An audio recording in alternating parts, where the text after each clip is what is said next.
Nesarabad bus counter থেকে ঢাকাগামী যাত্রীদের জিম্মি করে বাড়তি ভাড়া আদায়ের অভিযোগ, ভ্রাম্যমাণ অভিযানে ৭,০০০ টাকা জরিমানা। সাউথ বাংলা নিউজের তথ্য ও ভিডিও চিত্রে দেখুন বিস্তারিত। সাথে আছি আমি কাউসার মাহমুদ।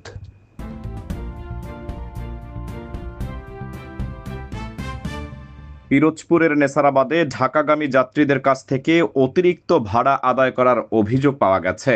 যাত্রীদের জিম্মি করে বাস কাউন্টারের মালিকরা সিন্ডিকেট তৈরি করে নিজেদের মতো করে ভাড়া আদায় করছেন। এ নিয়ে প্রশাসন অভিযান চালালেও কোনো রকম তোয়াক্কা না করে নিজেদের মতো করে ভাড়া নিচ্ছেন কাউন্টার মালিকরা। ঈদ শেষে কর্মস্থলে ফেরা যাত্রীদের কাছ থেকে অতিরিক্ত বাস ভাড়া আদায়ের অভিযোগে নেসারাবাদে মোল্লা এক্সপ্রেসের কাউন্টারকে ৭,০০০ টাকা জরিমানা করেছে ভ্রাম্যমাণ আদালত। বাড়তি ভাড়া নেওয়ার অভিযোগে শনিবার বিকেলে নেসারাবাদ থানা পুলিশের সহায়তায় স্বরূপকাঠির বাস টার্মিনালে এ অভিযান চালানো হয়। ভ্রাম্যমাণ আদালত পরিচালনা করেন সহকারী কমিশনার ভূমি ও নির্বাহী ম্যাজিস্ট্রেট মোহাম্মদ রায়হান মাহমুদ। অভিযানে ইকরা পরিবহনের স্থানীয় কাউন্টারের দায়িত্বে থাকা হৃদয় বিক্রমকে ৭,০০০ টাকা জরিমানা করা হয়। নির্বাহী ম্যাজিস্ট্রেট মোহাম্মদ রায়হান মাহমুদ বিষয়টি নিশ্চিত করে বলেন, যাত্রীদের ভোগান্তি কমাতে এই অভিযান অব্যাহত থাকবে। এদিকে অতিরিক্ত ভাড়া আদায়ের অভিযোগে জরিমানা করা হলেও আইনকে বৃদ্ধাঙ্গুলি দেখিয়ে বাড়তি ভাড়া থেকে রেহাই দেওয়া হচ্ছে না যাত্রীদের। ঢাকাগামী বাস কাউন্টার মালিকরা যাত্রী প্রতি ৮০০ টাকা করে ভাড়া আদায় করছেন প্রকাশ্যে। কাউন্টার মালিকরা বলছেন, একটি গাড়ি আনতে অনেক খরচ। নাম প্রকাশ্যে অনিচ্ছুক নেসারাবাদ থেকে ঢাকাগামী এক বাস কাউন্টার মালিক বলেন, এখানে সবাই ৮০০ টাকা করে ভাড়া নিচ্ছেন। আমি যদি ১০০ টাকা কম নেই তাহলে সবাই আমাকে চেপে ধরবেন, তখন আমার টিকে থাকা কষ্ট হয়ে যাবে। জরিমানা দেওয়া মোল্লা বাস কাউন্টারের মালিক দায়িত্বে থাকা হৃদয় বিক্রম বলেন, এখানে সবাই ৮০০ টাকা নিচ্ছে, তাদের কাউকে জরিমানা করা হয়নি, আমাকে শুধুমাত্র জরিমানা করা হয়েছে।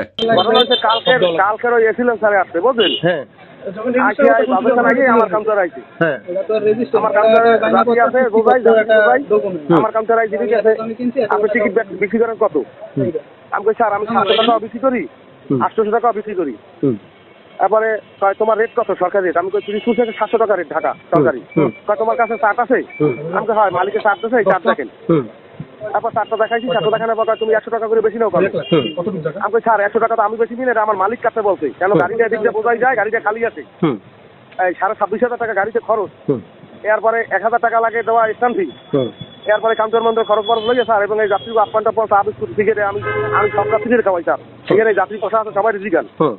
এই এরপরে এই হে দেখি দেখি হ্যাঁ পরে কেউ কথা বলবে না, পরে মালিকের ফোন ধরাই দিচ্ছি, মালিকের কথা বলছি।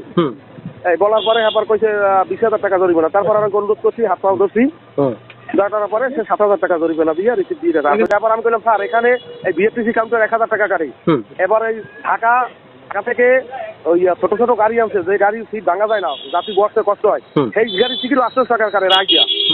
এরপরে কত পরিমাণে বিএফটিসি মানে খারাপ গাড়ি, এখানে সিট বসা যায় না, এই ৮০০ সব পানপি পাম্পা মিলে যায়। আপনি চেক করেন স্যার, কেউ ৯০০ বাসে, ৮০০ বাসে, ৮৫০ বাসে, ১,০০০ বাসে, কিন্তু আমি এই যাত্রী কোথাও দিকে আছে ৮০০ টাকা ৭০০ টাকা কাটতে কিনা এই কথা বলছি। পরে ৭,০০০ টাকা আমার জরিমানা করছে। আমি কইছি হ্যাঁ ৭,০০০ টাকা আমি দিয়ে দিচ্ছি দাদা। কিন্তু অন্য কোনো কাউন্টারে যায় নাই না, অন্য কোনো কাউন্টার জরিমানা করে নাই, আমার সাথে চলে গেছে। আরমান নামে এক যাত্রী বলেন, আমি ঢাকায় যাচ্ছি, আমার কাছে ৮০০ টাকা ভাড়া নেওয়া হয়েছে। এখানে ৫০০ টাকার ভাড়া ৮০০ টাকা নেওয়া হচ্ছে, যা খুবই অনিয়ম। এখানে প্রশাসনের দৃষ্টি দেওয়া উচিত।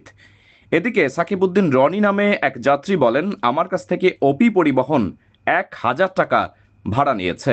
জিজ্ঞেস করলে বলে সব গাড়িতে ৮০০ থেকে ১,০০০ টাকা ভাড়া নিচ্ছে। নেসারাবাদ উপজেলার সহকারী কমিশনার ভূমি ও নির্বাহী ম্যাজিস্ট্রেট মোহাম্মদ রায়হান মাহমুদ জানান, আমরা অতিরিক্ত ভাড়া আদায়ের অভিযোগে শনিবার বাস কাউন্টারে অভিযান চালিয়ে মোল্লা এক্সপ্রেসকে ৭,০০০ টাকা জরিমানা করেছি। এ সময় আমাদের উপস্থিতি টের পেয়ে অন্য কাউন্টারগুলোর মালিক কাউন্টার বন্ধ করে সটকে পড়েছে।